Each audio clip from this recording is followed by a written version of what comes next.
দেখো বন্ধুরা, এখানে কিন্তু চিকেনও আছে। আর তোমাদের রান্না দেখাতে পারলাম না। পাস্তা তোমরা সবাই রাঁধতে জানো, তো এখানে চিকেন পাস্তা আমরা আজকে আমার বুনু আজকে বানিয়েছে। তো এসে হঠাৎ করে এসে এরকম পাস্তা দেখা কিন্তু একটা বিশাল বড় ব্যাপার। যে তোমার মনে করো খিদা পাইছে, এসে দেখলা যে বাড়িতে পাস্তা বানাও রেডি, তো আবার চিকেন পাস্তা, তাহলে কিন্তু তোমাদের মনে করো একটা লাস্ট কি বলবো একটা অন্যরকমই ব্যাপার হয়। যাদের সঙ্গে এরকমটা হয় তারা কিন্তু ঠিকই বুঝতে পারে। পাস্তা কিন্তু আমি খাচ্ছি, তোমাদের খেয়ে দেখাই দিই কিরকম হয়েছে পাস্তা খেতে। শুধু পাস্তা খাইছি, এটা তো ভালো লাগবেই। একটা চিকেন একটা হাত দিয়ে খাই, বাঙালি মানুষ হাত নেয় না, ফিল পাই না।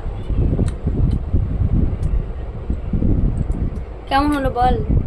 যেমন পাস্তা হয় তেমনই হয়েছে, স্পেশাল কিছু নাই। কিন্তু বন্ধুরা স্পেশাল কিছু নেই ঠিকই, কিন্তু মানে জানোই তো এত মানে আশা আশা ছাড়া জিনিস পাইছি, ভালো তো লাগবেই। সত্যি খুব ভালো লাগতেছে খাইতে।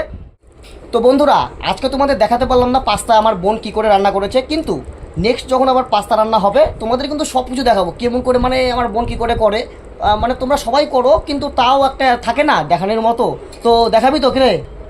দেখাবো। আজকে ভিডিও করতে পারিনি, মানে একা একা রান্না করে একা একা ভিডিও করা এটা আমি পারি না, আর আমি তেমন একটা ভালো ভিডিও বানাতে পারি না, তাই আজকে করতে পারিনি। নেক্সট দিন তোমাদেরকে দেখাবো, অবশ্যই দেখাবো।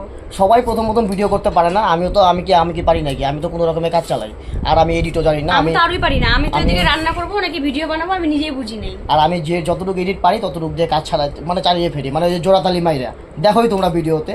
তো চলো বন্ধুরা, দেখা হচ্ছে নতুন আরেকটা ভিডিওতে। টাটা বন্ধুরা।